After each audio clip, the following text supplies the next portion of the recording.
नमस्कार दोस्तों, मैं हूं डॉक्टर आलोक और आप देख रहे हैं लीगल एक्सप्रेस।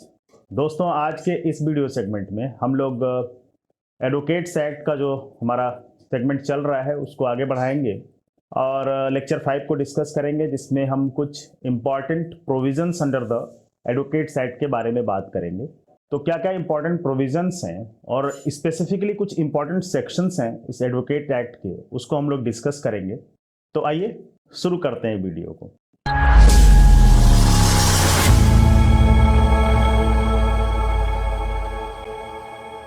दोस्तों, आपके स्क्रीन पर आपको यहाँ पर पहला स्लाइड दिख रहा है और इस पर दिख रहा है कि एप्लीकेशन ऑफ एक्ट के बारे में बात की जा रही है। Application of act section 1 deal करता है, इंडियन एडवोकेट्स एक्ट का सेक्शन 1 बात करता है कि इसका इम्प्लीमेंटेशन कैसे होगा, कैसे इसका इस्टेब्लिशमेंट होगा, उसके बारे में नेशनली इसको किस तरह से इस्टेब्लिश किया जाएगा, उसके बारे में सेक्शन 1 डील करता है। सेक्शन 1 एक्चुअली में डिस्क्राइब करता है एप्लीकेशन ऑफ द एक्ट के बारे में। दोस्तों, दूसरा इंपॉर्टेंट जो प्रोविजन है वो है सेक्शन 3 के अंतर्गत state bar council. Section 3 of the act allows for the establishment of a bar council in each state. तो सेक्शन 3 ये कहता है कि हर एक स्टेट में एक स्टेट बार काउंसिल होना चाहिए, उसका एस्टेब्लिशमेंट किया जाना चाहिए। दोस्तों, दूसरा पॉइंट ये कह रहा है union territories are joint by the neighbouring countries. तो यहाँ कंट्रीज से मतलब है स्टेट से, मतलब जो भी यूनियन टेरिटरी हैं। अब भारत के अंदर आपको पता है जो स्टेट्स हैं और साथ साथ यूनियन टेरिटरीज भी हैं। तो यूनियन टेरिटरीज को उनको नेबरिंग स्टेट्स के साथ जोड़ा जाएगा, यानी कि जो स्टेट बार काउंसिल होगा वो एक ही होगा किसी भी एक स्टेट और उसके साथ जुड़ी हुई यूनियन टेरिटरी के लिए। ठीक है, तो जैसे अगर दादर नगर हवेली के बारे में बात करें तो वो महाराष्ट्र के साथ अपना स्टेट बार काउंसिल शेयर करता है। तो इसी तरह से जितने यूनियन टेरिटरीज हैं उनके साथ के स्टेट के साथ उनको स्टेट बार काउंसिल दिया जाएगा। नेक्स्ट पॉइंट है there is a unique bar council for the union territory of Delhi. India के अंदर यूनियन टेरिटरी ऑफ दिल्ली के लिए, केवल दिल्ली के लिए ही यूनिक बार काउंसिल बनाया गया है, उसको एक स्टेट बार काउंसिल की तरह रखा गया है। तो केवल और केवल एक ही यूनियन टेरिटरी है इंडिया के अंदर जिसको अलग से स्टेट बार काउंसिल दिया गया है। दोस्तों, नेक्स्ट प्रोविजन है बार काउंसिल ऑफ इंडिया, जिसको सेक्शन 4 के अंतर्गत देखा जाता है। Section 4 of the act permits the establishment of all India bar council. तो सेक्शन 4 1961 इंडियन एडवोकेट्स एक्ट का section 4 bar council of India के इस्टेब्लिशमेंट के बारे में बात करता है। दोस्तों, यहां दूसरा पॉइंट है the attorney general and the solicitor general of India serves as an ex officio member and one member who is chosen by each state bar council from among its member shall make up the body। तो India की जो bar council of India है वो बार council of India के पूरे body का establishment कैसे किया जाएगा, कैसे उसको जो है उसकी बॉडी बनाई जाएगी। तो इसमें जो अटॉर्नी जनरल होगा और जो सॉलिसिटर जनरल होगा, इंडिया का जो अटॉर्नी जनरल और सॉलिसिटर जनरल है वो दोनों इसके एक्स ऑफिशियो मेंबर होंगे और साथ ही जितने भी स्टेट होंगे उन हर स्टेट के स्टेट बार काउंसिल से एक एक मेंबर चुना जाएगा। ये जो सब मिलकर क्या बनाएंगे, आपके ऑल इंडिया बार काउंसिल की बॉडी को कॉन्स्टिट्यूट करेंगे। नेक्स्ट पॉइंट है chairman and vice chairman who are chosen by the council itself. अब पूरी बॉडी जब बन जाएगी तो वो बॉडी खुद अपने चेयरमैन और वाइस चेयरमैन का चुनाव करेंगे। दोस्तों, सेक्शन 5 बात करता है bar council to be body corporate. Section 5 बड़ा ही इंपॉर्टेंट है कि बार काउंसिल, जो भी बार काउंसिल होगा वो एक बॉडी कॉर्पोरेट की तरह काम करेगा। Bar council is a cooperative entity and acts as an artificial person, और उसको एक आर्टिफिशियल पर्सन की तरह जो है ट्रीट किया जाएगा। इट कैन, अब वो क्या क्या काम कर सकती है उसके बारे में हम लोग डिस्कस करेंगे। पहला है परपेचुअल सक्सेशन। परपेचुअल सक्सेशन का मतलब क्या है? परपेचुअल सक्सेशन का मतलब होता है कि जैसे ये एक आर्टिफिशियल बॉडी है, तो इसके बाद जो भी इसका सक्सेशन होगा वो इसकी पूरी प्रॉपर्टी को होल्ड करेगा। सक्सेशन में यही बात की जाती है कि आपकी पूरी प्रॉपर्टी, जो भी प्रॉपर्टी होगी उसको, उसका जो उत्तराधिकारी होगा आगे चलकर वो एक परपेचुअल सक्सेशन के अंतर्गत आता है और वो पूरी प्रॉपर्टी को वो आने वाला उत्तराधिकारी होल्ड करेगा। दूसरी बात है हैव अ सील। जितने भी बार काउंसिल होंगे उनका एक सील होगा, उनकी एक मोहर होगी। थर्ड पॉइंट ये कहता है power to acquire and hold property. अब इनके पास ये शक्ति होगी कि वो किसी भी प्रॉपर्टी को होल्ड कर सकते हैं, चाहे वो मूवेबल प्रॉपर्टी हो चाहे वो इमूवेबल प्रॉपर्टी हो। चौथा पॉइंट कहता है can inter into a contracts. अब ये कोई भी कॉन्ट्रैक्ट होगा उसमें भी इंटर कर सकते हैं। जितने भी बार काउंसिल हैं जिसको हम लोग एक आर्टिफिशियल बॉडी कह रहे हैं, तो वो आर्टिफिशियल बॉडी किसी भी कॉन्ट्रैक्ट में जो है अपना पार्टिसिपेशन कर सकती है। पांचवा पॉइंट है can sue and can be sued. मतलब ये आर्टिफिशियल पर्सन चाहे तो कोई भी केस सू कर सकता है और इस पर भी कोई केस सू किया जा सकता है। दोस्तों नेक्स्ट इंपॉर्टेंट प्रोविजन है सेक्शन 7 का ए, जो कि बात करता है मेंबरशिप इन इंटरनेशनल बॉडीज। पहला पॉइंट यहां पे देखिए क्या लिखा हुआ है, the bar council of India has the power to become a member of the international bodies. Bar council of India के पास ये पावर है कि वो किसी भी इंटरनेशनल बॉडीज का जो है मेंबर बन सकता है। दूसरी बात यहां पे कही जा रही है कि bar council of India is a member of the international bar association और the international legal aid association. तो जो बार काउंसिल ऑफ इंडिया है वो इंटरनेशनल बार एसोसिएशन या इंटरनेशनल लीगल एड एसोसिएशन का मेंबर है। दोस्तों नेक्स्ट प्रोविजन है सेक्शन 8, जो term of office member under the state bar council. मतलब स्टेट बार काउंसिल के अंदर किसी भी मेंबर का जो टर्म होता है वो कितने दिन का होता है उसके बारे में बात करता है सेक्शन 8। तो पहला पॉइंट यहां जरा पढ़िएगा, a member is elected for a term of 5 years from the date of publication of his election result. तो जब भी कोई इलेक्शन होता है, स्टेट बार काउंसिल के मेंबर के लिए कोई इलेक्शन होता है, तो उस इलेक्शन के रिजल्ट निकलने के बाद 5 साल तक वो मेंबर वहां पर उस स्टेट बार काउंसिल का मेंबर की जो पद है वो होल्ड कर सकता है। ठीक है दोस्तों, नेक्स्ट पॉइंट है स्टेट बार काउंसिल में prolong the term of the present member for a maximum of 6 months if it is unable to hold election and choose a new member before the current members tenure end. अब मतलब यहां पे ये है कि अब मान लीजिए कि कोई मेंबर अगर चुना गया तो 5 साल तक तो अपनी पोस्ट को होल्ड करेगा।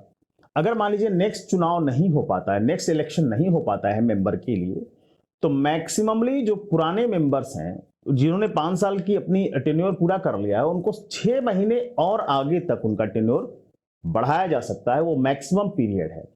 ठीक है, तो ये टोटल पीरियड होता है जिसके लिए एक मेंबर इलेक्ट होता है।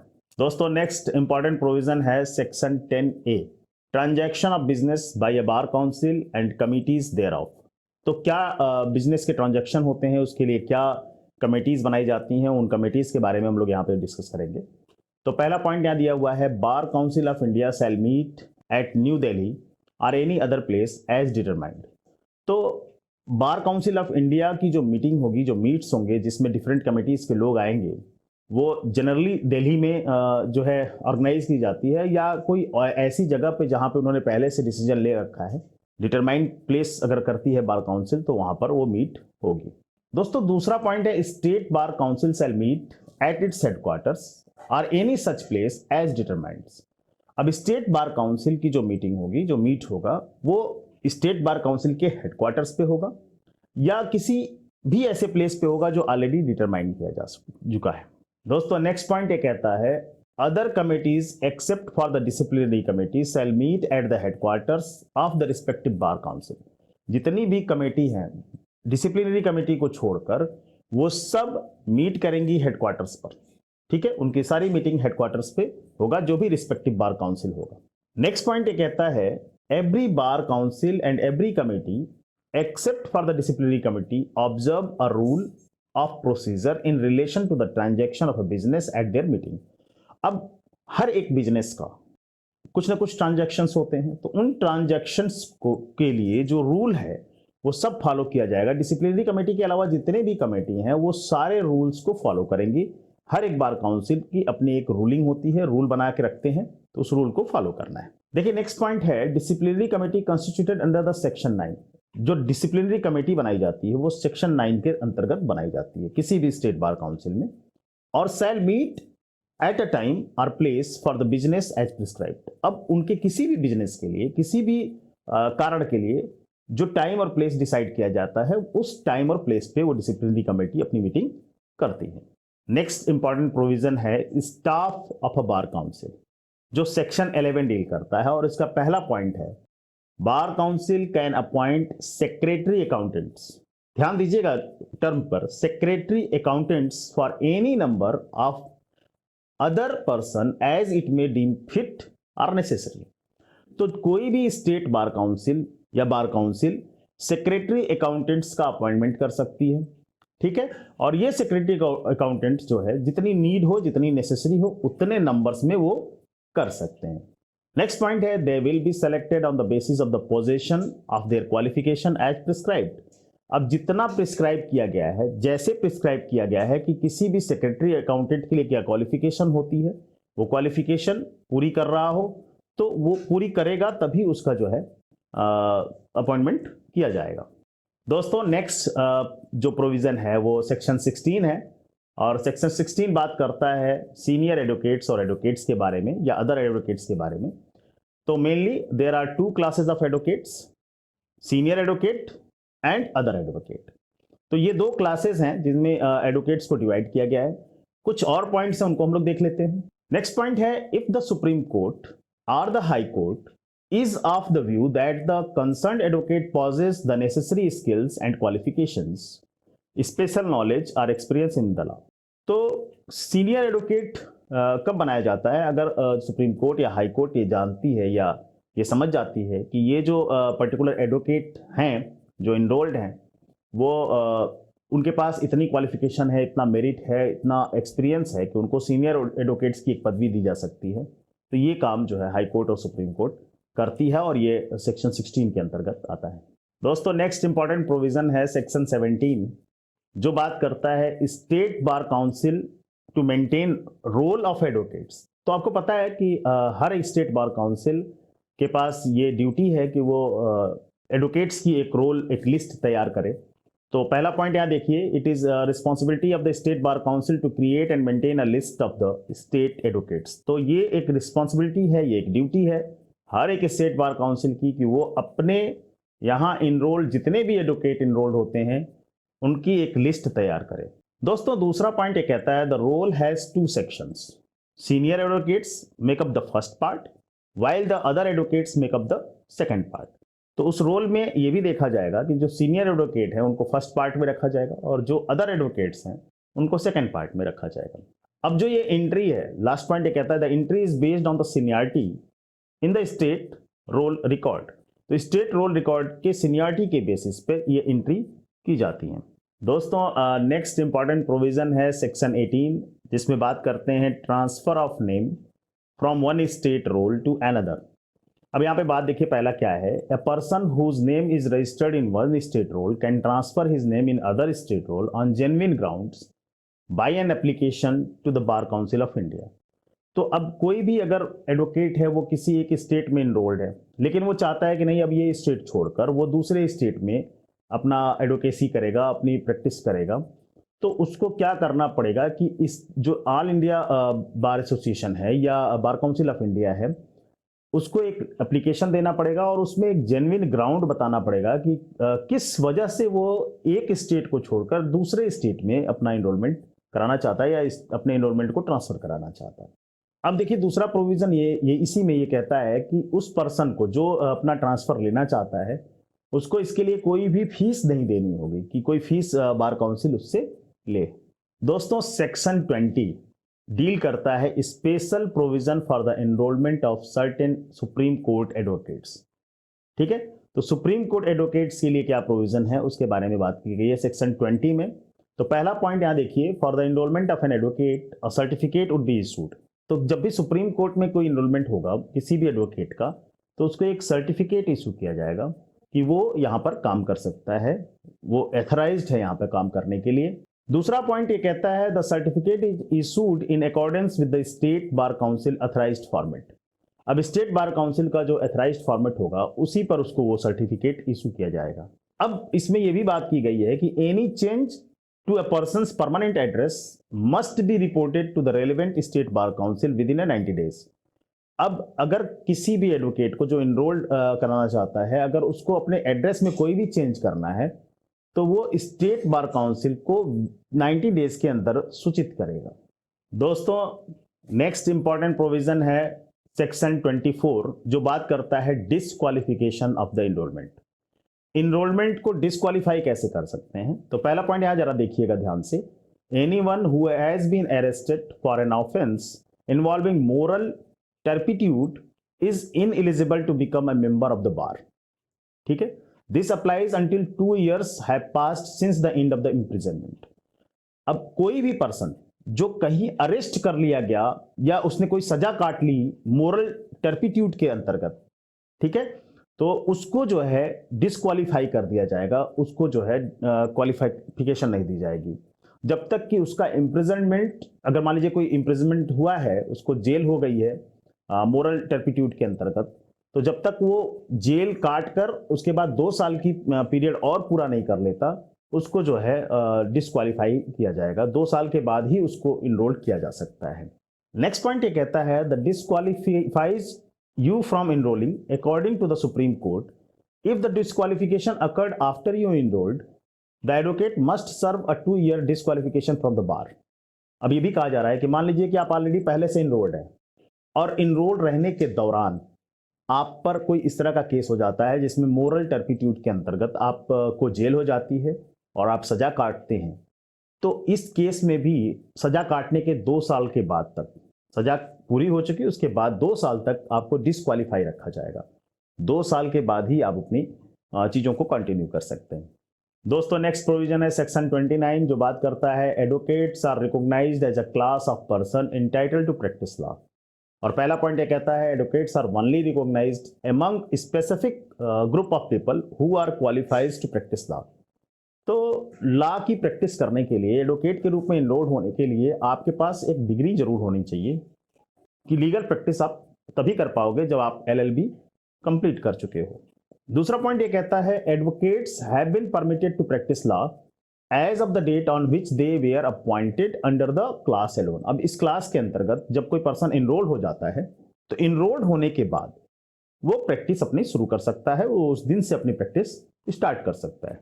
दोस्तों नेक्स्ट सेक्शन है सेक्शन 30 जो right of advocates to practise के बारे में बात करता है, right of advocate to practice.